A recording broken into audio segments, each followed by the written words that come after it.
এমন একটি মুহূর্ত কল্পনা করুন তো, আপনার সবথেকে মূল্যবান সম্পদ আপনার সন্তানকে কেউ চুরি করেছে অথবা অন্য কোনো বাচ্চার সাথে বদল করে দিয়েছে। তখন আপনার পরিস্থিতি কেমন হবে? এমনই একজন মা দাবি করছেন তার নবজাতক সন্তান বদল করা হয়েছে। একজন বাবা যিনি তার ভাঙা অতীতকে পিছনে ফেলে সত্যের পিছনে ছুটছেন। আর একটি অন্ধকার নেটওয়ার্ক যেখানে প্রতিটি কোণেই বিপদ লুকিয়ে আছে। হ্যালো ফ্রেন্ডস, দিস ইজ প্লাবন অ্যান্ড ওয়েলকাম টু প্লাবন ওয়ার্ল্ড। বলছি 2025 সালে তামিল ভাষায় মুক্তি পাওয়া ক্রাইম সাসপেন্স থ্রিলার মুভি ডিএনএর কথা। ডিএনএ শুধু একটু সাসপেন্স থ্রিলারই নয়, এটা একটা আবেগের ঝড় যেখানে ভালোবাসা, বিশ্বাস আর বেঁচে থাকার লড়াই মিলে তৈরি করেছে এক অবিস্মরণীয় গল্প। যে গল্পের প্রতিটি মুহূর্তে লুকিয়ে আছে নতুন নতুন টুইস্ট। শুরু করার পূর্বে আপনাদের জন্য বলতে চাই, আপনারা অনেকেই জানেন আমার আরেকটি চ্যানেল আছে। এতদিন সেখানে নিয়মিত ভিডিও দেয়া হয়নি, কিন্তু এখন থেকে সেখানেও নিয়মিত ভিডিও আসবে। তাই যারা আমার এক্সপ্লেনেশন পছন্দ করেন তারা দেরি না করে দ্রুত কমেন্টে থাকা লিঙ্কে গিয়ে আমার ওই চ্যানেলটিকে সাবস্ক্রাইব করুন, না হলে কিন্তু অনেক মুভি মিস করতে চলেছেন। তো আর কথা না বাড়িয়ে মুভিতে ফিরে আসছি। সাল 2014, চেন্নাই বিজয় হসপিটালের ম্যাটার্নিটি ওয়ার্ড। এই ব্যক্তির নাম ভারদা। ভারদা একটি সফটওয়্যার কোম্পানিতে চাকরি করে। এই হসপিটালের সকল রেকর্ড ডিজিটালাইজড করতে ভারদার কোম্পানিকে হায়ার করা হয়েছে। তাই ভারদা তার টিম নিয়ে হসপিটালে এসে ডাটা এন্ট্রির কাজ করছে। সারাদিনের কাজ শেষে ভারদা তার নিজস্ব কার নিয়ে বাড়িতে ফিরছিল। এদিকে মুষলধারে বৃষ্টি পড়ছে। এই জন্য রাস্তায় স্পষ্ট দেখা না যাওয়ায় ভারদা একটি বাইককে ধাক্কা দিয়ে বসে। ভারদার সাথে সাথে নিচে নেমে দেখে বাইকে এক স্বামী এবং স্ত্রী ছিল। দুজনই রক্তাক্ত অবস্থায় বেহুশ হয়ে পড়ে আছে। ঠিক তখনই এদিক দিয়ে এক অ্যাম্বুলেন্স যাচ্ছিল। অ্যাক্সিডেন্ট দেখে অ্যাম্বুলেন্স চালক রাজেন্দ্র নিচে নেমে এসে ভারদাকে নিয়ে ওই স্বামী স্ত্রীকে অ্যাম্বুলেন্সে তুলে নেয়। আর তখনই পাশে থেকে একটি বাচ্চার কান্নার আওয়াজ ভেসে আসে। মূলত ওই দম্পতির সাথে বাচ্চাটাও ছিল। দুর্ঘটনার সময় ছিটকে পাশের ঝোপের মধ্যে পড়েছে। ভারদা আর রাজেন্দ্র দ্রুত সবাইকে হসপিটালে নিয়ে যায়, কিন্তু ওই দম্পতিকে বাঁচানো সম্ভব হয়নি। যদিও ভারদার কারের ধাক্কায় অ্যাক্সিডেন্টটি হয়েছে আর রাজেন্দ্র সেটা জানা সত্ত্বেও পুলিশকে জানায় এটা হিট অ্যান্ড রান কেস। আমি হসপিটালে ফেরার সময় তাদেরকে রাস্তায় পড়ে থাকতে দেখেই হসপিটালে নিয়ে এসেছি। ভারদা পাশে বসেই সব শুনছে। এদিকে ভারদার পাশে বসা লোকটি তার প্রেগনেন্ট ওয়াইফকে নিয়ে ডেলিভারির জন্য এসেছিল। তবে ডেলিভারির পর নার্স এসে জানায় তাদের মৃত বাচ্চা হয়েছে। শোনা মাত্রই লোকটা চিৎকার করে ওঠে আর বারবার বলছিল, আমার ওয়াইফকে এখন আমি কি বলবো, ও জানলেও মারাই যাবে। ভারদাও বুঝতে পারছিল বাচ্চাটা তাদের কতটা জরুরি। এদিকে অ্যাক্সিডেন্টে যে দম্পতি মারা গেল তাদের বাচ্চারই বা এখন কি হবে। এই জন্য ভারদার রাজেন্দ্রর সাথে কথা বলে মারা যাওয়া দম্পতির বাচ্চাটা ওই লোকটাকে দিয়ে দেয়। আর ওই লোকটার ওয়াইফের জ্ঞান ফেরার আগেই তাদের মৃত বাচ্চাটা সরিয়ে এই বাচ্চার দ্বারা রিপ্লেস করা হয়। এখান থেকে সিন শিফট হয়। সিন চলে আসে প্রেজেন্টে। আমাদের আনন্দ নামে এক ব্যক্তিকে দেখানো হয়। আনন্দ একটি মেয়ের সাথে প্রেম করে ছ্যাঁকা খেয়ে ব্যাকা হয়ে ডিপ্রেশনে পড়ে নেশাগ্রস্ত হয়ে গেছে। এখন শুধু ওই মেয়েটার কথা কল্পনা করে আর তাকে ভুলে থাকতে বোতলের পর বোতল খালি করে যায়। এরা আনন্দের বন্ধু, তারাও আনন্দের বিষয়ে সবকিছুই জানে। আনন্দের এই অবস্থা হলেও আনন্দের পরিবার একদমই ভিন্ন। তার বাবা একজন সম্মানিত ব্যক্তি, ছোট ভাইও প্রতিষ্ঠিত। শুধু আনন্দই বিগড়ে গেছে। তবে তার পরিবার তাকে শোধরানোর জন্য অনেক চেষ্টাও করেছে, এতে কোনো লাভই হয়নি। তারাও এখন বুঝে গেছে আনন্দের সাথে কথা বলে কোনো লাভ হবে না, ও কখনো শোধরানোর নয়। তাই আনন্দের বাবা মা আনন্দের ছোট ভাই প্রকাশকে বিয়ে দিতে চাচ্ছে। অবশ্য প্রকাশও একটি মেয়েকে ভালোবাসে আর পরিবারকে আগে থেকেই সেটা জানিয়ে রেখেছে। আর এইসব কথার মধ্যেই আনন্দের বাবার সাথে আনন্দের তর্ক বেঁধে যায়। একসময় আনন্দের বাবা আনন্দকে অনেক কথা শোনালে আনন্দ রাগ করে বাড়ি থেকে বের হয়ে যায়। অন্য দৃশ্যে আমাদের দিব্যা নামে একটি মেয়েকে দেখানো হয়। দিব্যা বয়সে বড় হয়েছে, কিন্তু মেন্টালিটি এখনও বাচ্চাদের মতো, মানে এখনও ম্যাচিউর হয়নি। দিব্যাকে আজ দেখতে এসেছে। তাই দিব্যা আমার দিব্যাকে বুঝিয়ে দিচ্ছিল, তোর কোনো কথা বলতে হবে না, তুই সেখানে গিয়ে শুধু কফি নিয়ে দাঁড়িয়ে থাকবি, যা বলার আমি বলবো। এই জন্য দিব্যা তার মায়ের কথা মতো কফি নিয়ে সেখানে গিয়ে খুঁটির মতো দাঁড়িয়েছিল। পাত্রপক্ষ দিব্যাকে দেখে এটা ওটা জিজ্ঞেস করছিল, কিন্তু দিব্যা সেসবের উত্তর না দিয়ে দিব্যার মা সেসবের উত্তর দিচ্ছে। তবে দিব্যার মা উত্তর দেওয়ার সময় দিব্যার মায়ের কথাগুলো দিব্যার পছন্দ হচ্ছিল না। এই জন্য দিব্যা একসময় নিজেই বলে ওঠে, কে বলেছে আমি কথা বলতে পারি না? আমার মাই তো আমাকে বলেছে আমার কিছু বলতে হবে না, কারণ আমি যদি কথা বলি তাহলে আমার বিয়ে ভেঙে যাবে, মানুষ জেনে যাবে আমার স্বভাব বাচ্চাদের মতো। আর এটা শোনা মাত্রই পাত্রপক্ষ যত দ্রুত সম্ভব এখান থেকে কেটে পড়ে। আর দিব্যার মাও রেগে গিয়ে দিব্যাকে মারধর শুরু করে। কারণ এটা মূলত দিব্যার একটি ডিসঅর্ডার। আর দিব্যার মা এর জন্য আগে থেকেই দিব্যাকে সাবধান করে রেখেছিল যে তোর কোনো কথা বলতে হবে না। কারণ দিব্যা যখনই পাত্রপক্ষের সামনে কথা বলা শুরু করে তখনই তারা দিব্যার কথা শুনে দিব্যাকে পাগল মনে করে। আর এর জন্য এর আগেও কয়েকটা সম্বন্ধ ভেঙে গিয়েছে। দিব্যার মায়ের কথা, এভাবে চলতে থাকলে তোর কখনো বিয়ে হবে না। অবশ্য দিব্যার পরিবার এই জন্য দিব্যার ট্রিটমেন্টও করাচ্ছে। সিন চলে যায় রাতে। আনন্দকে দেখা যায় ভিখারিদের মাঝে শুয়ে আছে। ঠিক তখনই আনন্দের বন্ধুরা খুঁজতে খুঁজতে আনন্দকে এখানে পেয়ে বাড়িতে নিয়ে যায়।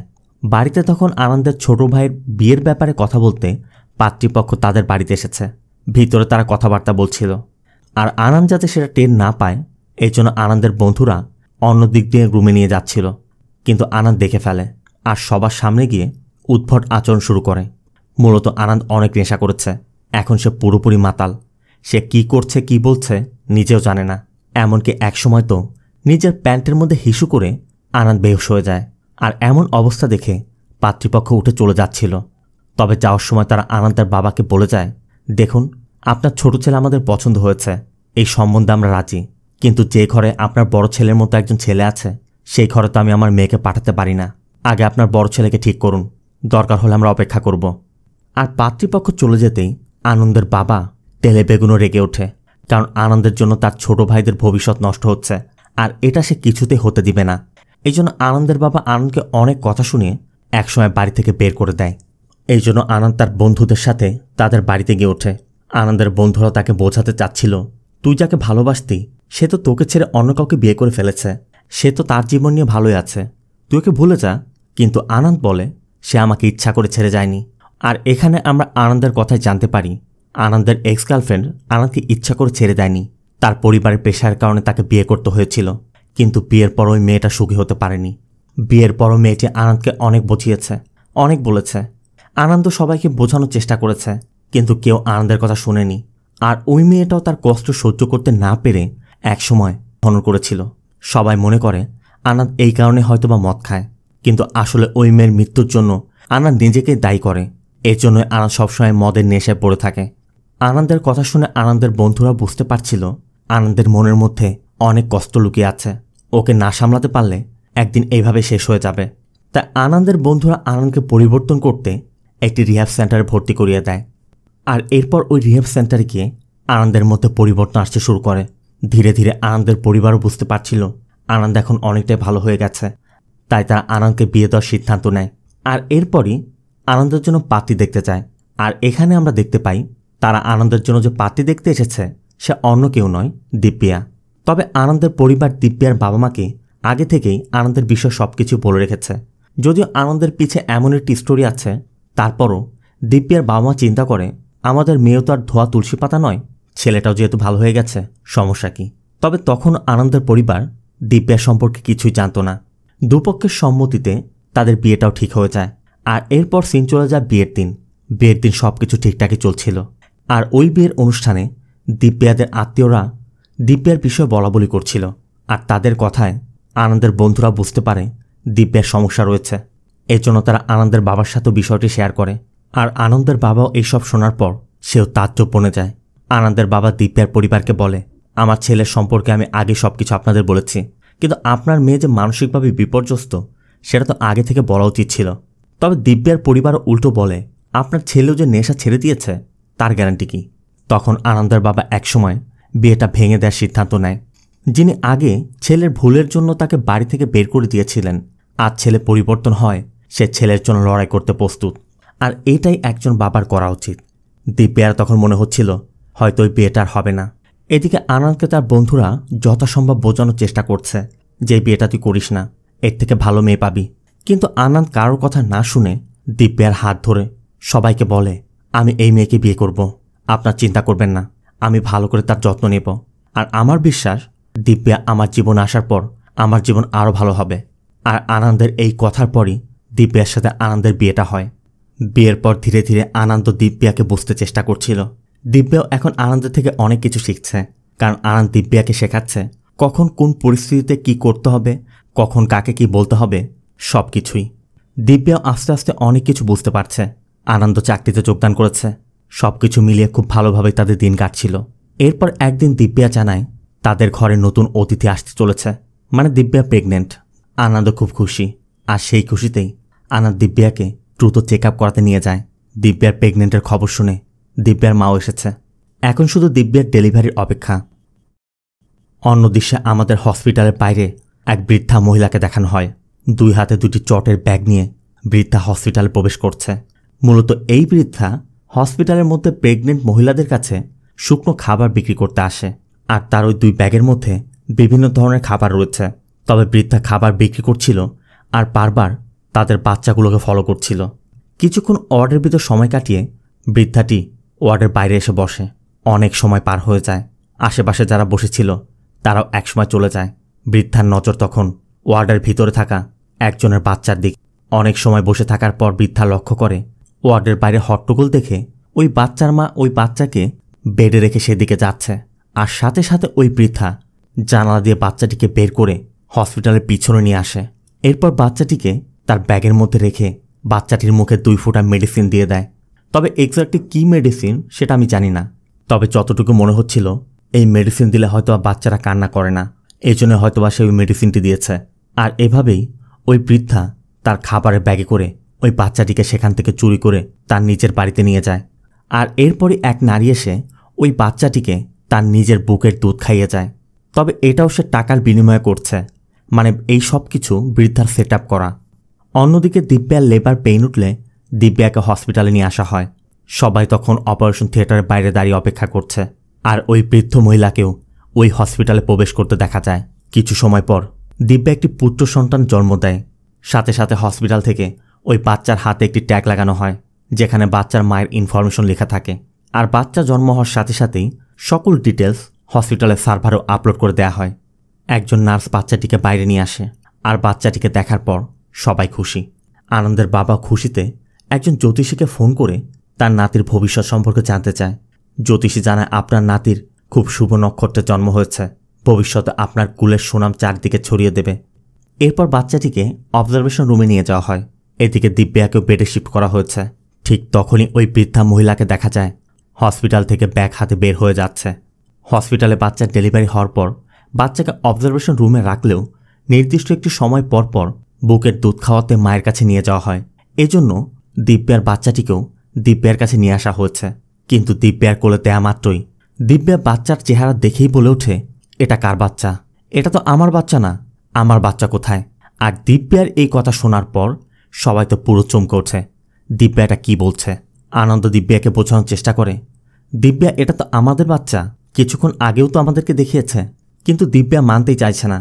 দিব্যা বলছে তখন যে বাচ্চাটা দেখিয়েছে আর এই বাচ্চা এক নয়, এটা আমার বাচ্চা না। এদিকে দিব্যার চেঁচামেচি শুনে হসপিটালের প্রধান এগিয়ে আসে। আর দিব্যার কথা শোনার পর সে দিব্যাকে বোঝানোর চেষ্টা করে, বাচ্চা জন্ম হওয়ার পরই আমরা হাতে বাচ্চার মায়ের ইনফরমেশন সম্বলিত একটি ট্যাগ পরিয়ে দিই। তোমার বাচ্চার হাতেও ট্যাগ লাগানো আছে, এটা তোমারই বাচ্চা। কিন্তু তারপরও দিব্যা মানতে চাইছে না। আর ডক্টর দিব্যার সাথে তর্কে না জড়িয়ে আনন্দ এবং দিব্যার মাকে তার অফিসে ডেকে নিয়ে যায়। আর তাদের সাথে কথা বললে তারা দিব্যার পূর্বের সমস্যার কথাগুলো তাকে জানায়। আর সব কিছু শোনার পর সেও বুঝতে পারে দিব্যা কেন এমনটা করছে। সেও আনন্দের বলে দিব্যার মানসিক অবস্থার কারণে দিব্যা হয়তোবা এমনটা করছে। আবার একজনের ডক্টরের উপস্থিতিতে ওই বাচ্চাটিকে অবজারভেশনে নেওয়া হয়েছে এবং দিব্যার কাছে আনা হয়েছে। সে বলছে এই বাচ্চাটি দিব্যার বাচ্চা। ঠিক তখনই লেবার ওয়ার্ডে চেঁচামেচির শব্দ পেয়ে আনন্দ দ্রুত লেবার ওয়ার্ডে ছুটে আসে।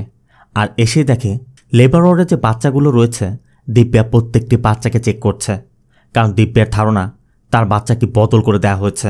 আনন্দ কিছুতেই দিব্যাকে বোঝাতে পারছে না। শুধু লেবার ওয়ার্ডেই নয়, দিব্যা ময়লা ফেলার ডাস্টবিনগুলোতেও চেক করে দেখে যে কোথাও তার বাচ্চাকে ফেলে রাখা হয়েছে কিনা। আর দিব্যার এমন অবস্থা দেখে সবাই এক প্রকার মনেই করছিল দিব্যা হয়তোবা মানসিক ভারসাম্যহীন হয়ে গেছে। এরপর একরকম মন খারাপ করেই আনন্দ হসপিটালে বিল পরিশোধ করতে যাচ্ছিল। কিন্তু আনন্দের মনের মধ্যে শুধু দিব্যার ওই কথাগুলো ভাসছে। আনন্দ ভালো করে জানে দিব্যা যতই পাগলামি করুক না কেন, দিব্যা সব কিছু স্পষ্ট মনে রাখতে পারে। আর দিব্যা কখনোই মিথ্যা বলে না। তার মানে দিব্যা যেহেতু বলছে কোথাও একটা সমস্যা নিশ্চয় হয়েছে। এই জন্য আনন্দ বিল পরিশোধ না করে সোজা থানায় গিয়ে কমপ্লেন করে। আর এরপরে একজন ইন্সপেক্টর আনন্দকে নিয়ে হসপিটালে আসে। তারা হসপিটালের প্রধান ডক্টরের সাথে দেখা করলে সেও তাদেরকে সকল সিসিটিভি ফুটেজ দেখায়, যেখানে দিব্যার বাচ্চা জন্ম নেওয়ার পর তারা অবজারভেশন রুমে নিয়ে যাওয়া, আবার ওখান থেকে ব্রেস্ট ফিড করাতে দিব্যের কাছে নিয়ে আসা সব কিছু দেখায় যে এখানে কোনোরকম কোনো ব্যত্যয় ঘটেনি, মিসিং হওয়ার কোনো সম্ভাবনাও নেই। যেই নার্স ওই বাচ্চাকে আনা করেছিল, ইন্সপেক্টর তার সাথে কথা বলে বুঝতে পারে এখানে বাচ্চা বদল হওয়ার কোনো সম্ভাবনাই নেই। আর সবার সাথে কথা বলার পর ইন্সপেক্টর আনন্দকে বলে যে আমার মনে হয় এখানে তেমন কিছু হয়নি, আপনারা ওভাররিঅ্যাক্ট করছেন, আপনার স্ত্রীকে ভালো করে বোঝান। এরপর ইন্সপেক্টর চলে যায়। আর এদিকে দিব্যার জন্য হসপিটাল দুর্নাম হচ্ছে, তাই হসপিটাল কর্তৃপক্ষ দিব্যাকে হসপিটালে রাখতে চাচ্ছে না। দিব্যাকে ছাড়পত্র দিয়ে দেওয়া হয়। দিব্যা তখনও বলছে এই সন্তান আমার না, আমাকে আমার নিজের সন্তান এনে দাও। সিন চলে যায় রাতে আনন্দের বাড়িতে। দিব্যা বাচ্চা নিয়ে বসে ঠিকই আছে, কিন্তু দিব্যা বারবার একই কথা বলছে। আর দিব্যার কথা শুনে আনন্দ চিন্তা করছে কোথাও একটা গণ্ডগোল তো নিশ্চয় আছে, না হলে দিব্যা এমনটা কেন করবে। আনন্দ তার বন্ধুদের সাথেও আলোচনা করে, তারা এখন অ্যাকচুয়ালি কী করবে কিছুই বুঝতে পারছে না। আনন্দ সেই ইন্সপেক্টরের সাথে পরামর্শ করে। ইন্সপেক্টর জানায় আনন্দ যদি প্রমাণ করতে পারে ওই বাচ্চা তাদের না, তবেই সে অ্যাকশন নিতে পারবে। আর এর জন্য আনন্দকে ডিএনএ টেস্ট করাতে হবে। আনন্দ একজন লয়ারের পরামর্শ নেয়। সেও জানায় কোর্টে আবেদন করলে সময় লাগবে, তাই সে পার্সোনালি কাজটি করিয়ে দেওয়ার কথা বলে। এর জন্য আনন্দ দিব্যার গোপনে বাচ্চার কিছু ডিএনএ স্যাম্পল এনে দেয়। টেস্ট করিয়ে জানা যায় ওই বাচ্চা আনন্দের নয়। আর আনন্দ সাথে সাথেই ইন্সপেক্টরকে বিষয়টি জানায়। এই জন্য ইন্সপেক্টর চিন্নাস্বামী নামে একজন এসআইকে এই কেসের তদন্তভার দিয়ে দেয়। আর পরবর্তী দিনে চিন্নাস্বামী আনন্দকে নিয়ে ক্রাইম রেকর্ড ব্যুরোতে যায়। আর সেখানে গিয়ে বাচ্চার বিষয়টা বললে তারাও জানায় একটি চক্র আছে যারা মেয়ে বাচ্চাদের বিদেশে পাচার করে, আর ছেলে বাচ্চা হলে তাদেরকে বলি দেয়।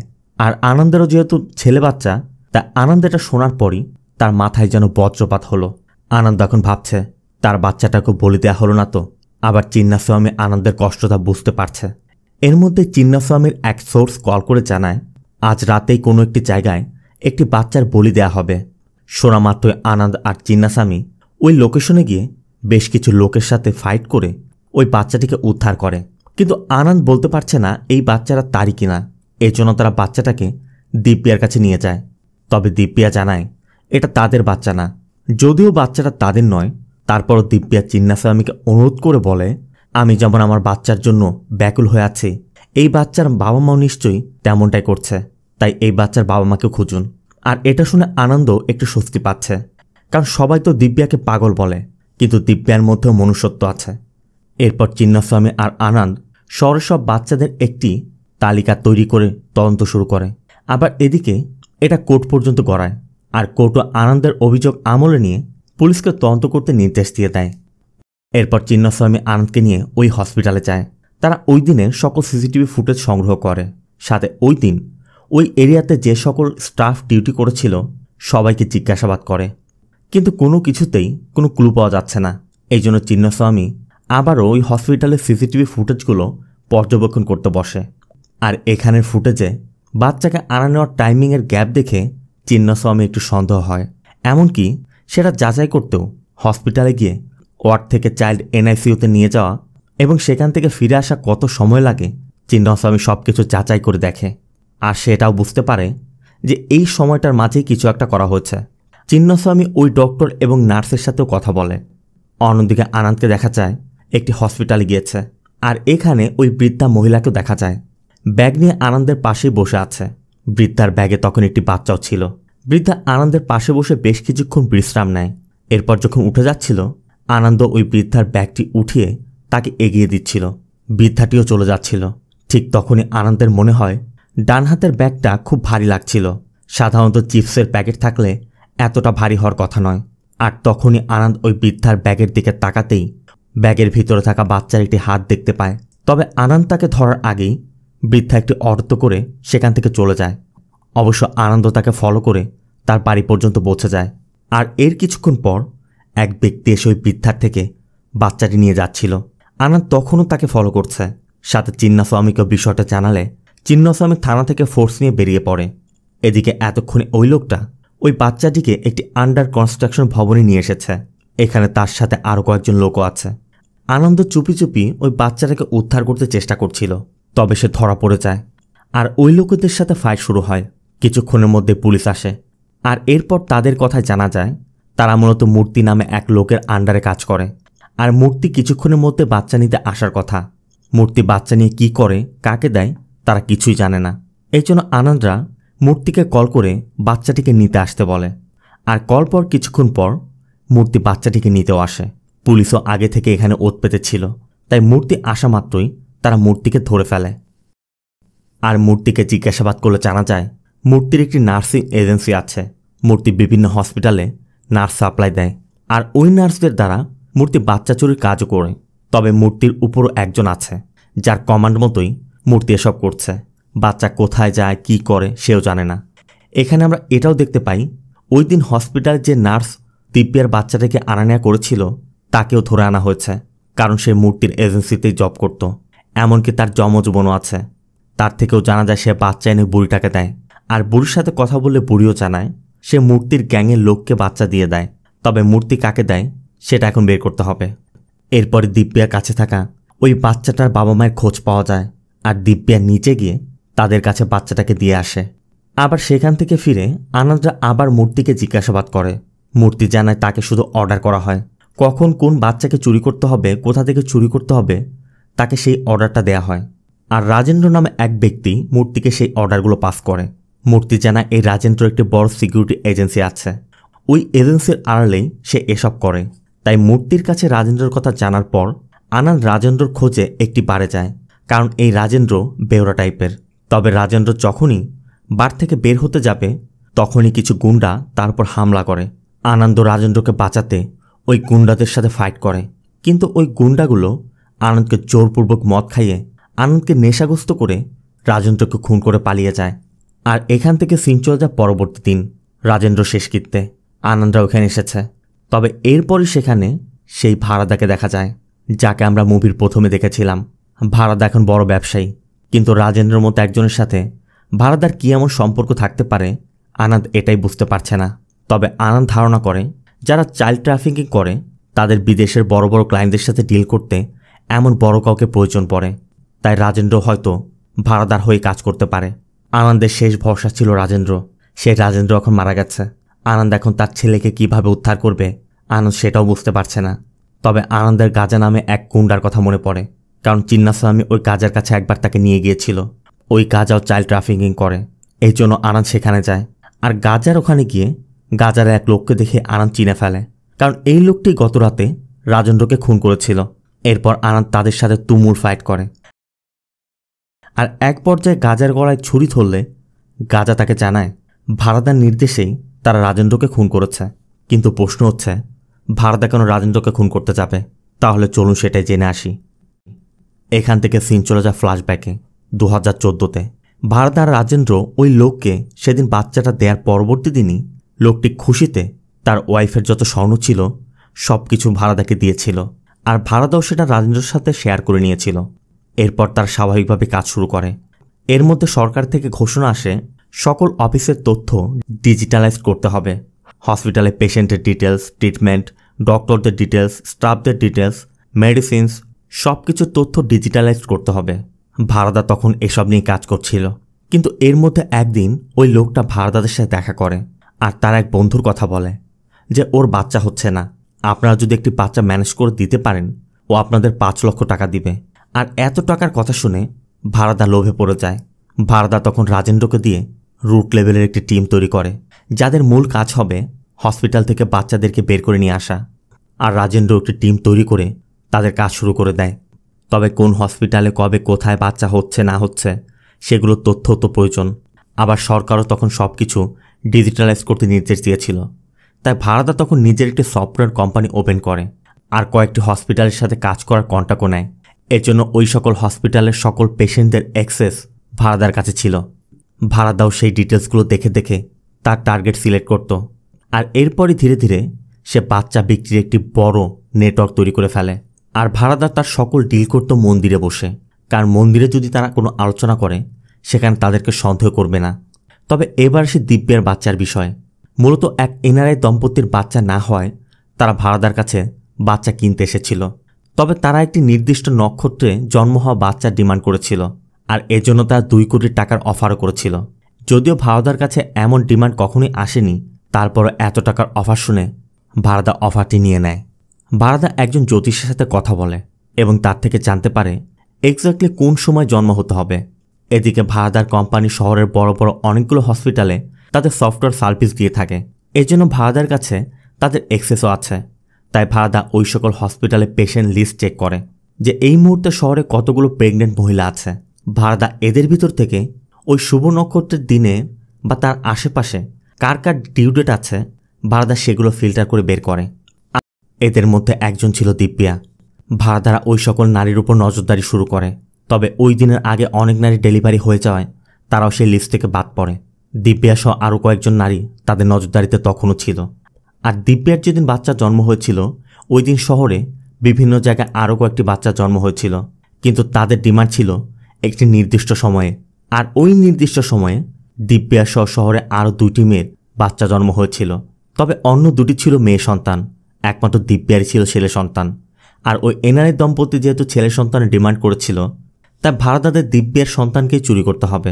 হসপিটালের সার্ভারে যখন সব তথ্য আপলোড করা হয়েছিল ঠিক তখনই ভাড়াদা সব তথ্য পেয়ে গিয়েছিল। আর সাথে সাথে ওই মহিলার দ্বারা অন্য হসপিটাল থেকে একটি ছেলে সন্তানকে চুরি করিয়ে এনে আর মূর্তির এজেন্সিতে কাজ করা ওই নার্সকে দিয়ে অন্য হসপিটাল থেকে নিয়ে আসা সেই বাচ্চাটিকে কৌশলে হসপিটালের মধ্যে প্রবেশ করানো হয়। ওই নার্স মূলত ওই বাচ্চাটিকে নিয়ে ফিডিং রুমের মধ্যে অপেক্ষা করছিল। আর এর কিছুক্ষণ পর দিব্যার বাচ্চাটিকে যখন ওই অবজারভেশন রুমের মধ্যে এনে রাখা হয় ঠিক তখনই ওই যমজ 2 বোন বাচ্চা দুটিকে অদল বদল করে নেয় এবং তাদের হাতে ট্যাগও চেঞ্জ করে ফেলে। এদিকে ভাড়া দেওয়া সফটওয়্যার থেকে ওই বাচ্চার ডিটেলস চেঞ্জ করে দেয়। আর এর কিছুক্ষণ পরই ওই বাচ্চাটিকে দিব্যার কাছে নিয়ে যাওয়া হয়েছিল। আর অন্যদিকে ওই নার্সের যমজ বোন ওই বাচ্চাটিকে হসপিটাল থেকে নিয়ে মূর্তির লোকের কাছে দিয়ে দিয়েছিল। আর সেটা একসময় ভাড়াদার কাছে পৌঁছালে ভাড়াদা ওই এনআরআই দম্পতির কাছে হ্যান্ড ওভার করে। এখন আসি রাজেন্দ্র খুনের বিষয়ে। ভাড়াদা তাহলে রাজেন্দ্রকে কেন খুন করল? ভাড়াদা ভালো করেই জানে রাজেন্দ্র নেশার করে হয়তোবা সব কিছু প্রকাশ করতে পারে। এদিকে আনন্দটা যেহেতু রাজেন্দ্র পর্যন্ত পৌঁছেই গেছে তাই ভাড়াদার রিস্ক নিতে চাচ্ছিল না। এই জন্য রাজেন্দ্র কিছু বলার আগেই ভাড়াদার রাজেন্দ্রকে খুন করিয়েছে। সিন চলে আসে প্রেজেন্টে। ওই এনআরআই দম্পতি আগামীকালই দেশ থেকে চলে যাবে। তবে যাওয়ার আগে তারা ভাড়াদার সাথে দেখা করতে চায়। আর ভাড়াদাও সবসময়ের মতো তাদেরকে মন্দিরে এসে দেখা করতে বলে। আর এখান থেকে সিন চলে যায় পরবর্তী দিন মন্দিরে। এদিকে দিব্যাও তার বাচ্চাকে খুঁজে পাওয়ার আশায় মন্দিরে প্রার্থনা করতে এসেছে। আর ওই এনআরআই দম্পতিও যাওয়ার আগে মন্দিরে এসে পড়েছে। তবে ওই এনআরআই দম্পতির কাছে থাকা দিব্যার বাচ্চাটি তখন কান্না করছিল। আর ওই মহিলা কিছুতেই বাচ্চার কান্না থামাতে পারছিল না। এটা দেখে দিব্যা বাচ্চাটিকে কোলে নেয়। আর এক মুহূর্তেই বাচ্চাটির কান্না থেমে যায়। মায়ের কোল বলে কথা। আর মায়ের মনটাও কিছু একটা অনুভব করছিল। এদিকে ভাড়াদা এসে দেখে বাচ্চাটা দিব্যার কোলে। তাই সাথে সাথেই ভাড়াদা দিব্যার কোল থেকে বাচ্চাটা নিয়ে ওই এনআরআই দম্পতিকে দিয়ে বলে আপনারা দ্রুত এখান থেকে চলে যান। আর এতে করে দিব্যার সন্দেহটা হয়। দিব্যা ওই এনআরআই দম্পতির পিছু করতে শুরু করে। আর এদিকে আনন্দকে দেখা যায় দিব্যাকে খুঁজছে। দিব্যা আনন্দকে দেখা মাত্রই আনন্দকে সব কিছু খুলে বলে। আনন্দ লক্ষ্য করে ভাড়াদা ওই বাচ্চাটিকে নিয়ে যাচ্ছে। তবে কারে তোলার আগেই আনন্দ তাদেরকে বাধা দেয়। আনন্দ তাদের কাছ থেকে বাচ্চাটিকে ছিনিয়ে নেয় আর নিজের বাচ্চাটি দিব্যার কোলে দিয়ে ভাড়াদার লোকেদের সাথে ফাইট শুরু করে। একসময় আনন্দ তাদেরকে মেরে ভাড়াদাকেও যখন মারতে যাচ্ছিল ঠিক তখনই পিছের থেকে ছুরি হাতে কেউ একজন এগিয়ে আসে। তবে সে আনন্দকে না মেরে ভাড়াদার পেটে ছুরি ঢুকিয়ে দেয়। আর এরপরই আমরা জানতে পারি এ মূলত রাজেন্দ্রর ছেলে। ভাড়াদারা এতদিন যাদেরকে ধরেছিল সবাইকে একটি লজে নিয়ে আটকে জিজ্ঞাসাবাদ করেছিল। আর ওই লজের মধ্যেই রাজেন্দ্র ছেলেও ছিল। আর সেখানে থাকা অবস্থায় সে জানতে পেরেছিল ভাড়াদাই তার বাবাকে খুন করিয়েছে। তাই নিজের বাবার খুনের প্রতিশোধ নিতে সে ভাড়াদাকে খুন করল।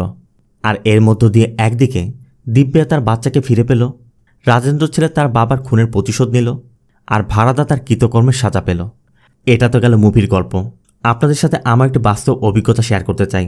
আর সেটা হচ্ছে আমাদের যখন বাচ্চা হয়েছিল তখন একই দিনে একই সময়ে একই অপারেশন থিয়েটারে আমার ওয়াইফ সহ আরও 2 জন গর্ভবতী নারীর বাচ্চা হয়েছিল। সেদিন আমার মনের মধ্যেও এমন ভয়টা কাজ করছিল আমার বাচ্চাটাকেও কেউ পাল্টে না দেয়। তবে আল্লাহর অশেষ রহমতে এমন কিছু হয়নি। আর এই সকল মুভি দেখে বা এই সকল কাহিনী শোনার পর সকল বাবা মায়ের মনের মধ্যে এটা কাজ করাটাই স্বাভাবিক। কারণ এমন ক্রাইম তো হরহামেশাই ঘটছে। তাই আমাদের চোখ কান খোলা রাখা উচিত। তো মুভিটা আপনার কেমন লাগলো অবশ্যই কমেন্টে জানাবেন। আর ভিডিওটি ভালো লাগলে ভিডিওতে লাইক দিয়ে চ্যানেলটিকে সাবস্ক্রাইব করতে একদম ভুল করবেন না। দেখা হবে অন্য কোনো মুভি বা সিরিজের এক্সপ্লেনেশন ভিডিওতে। ততক্ষণ সব ভালো থাকবেন, সুস্থ থাকবেন। আল্লাহ হাফেজ।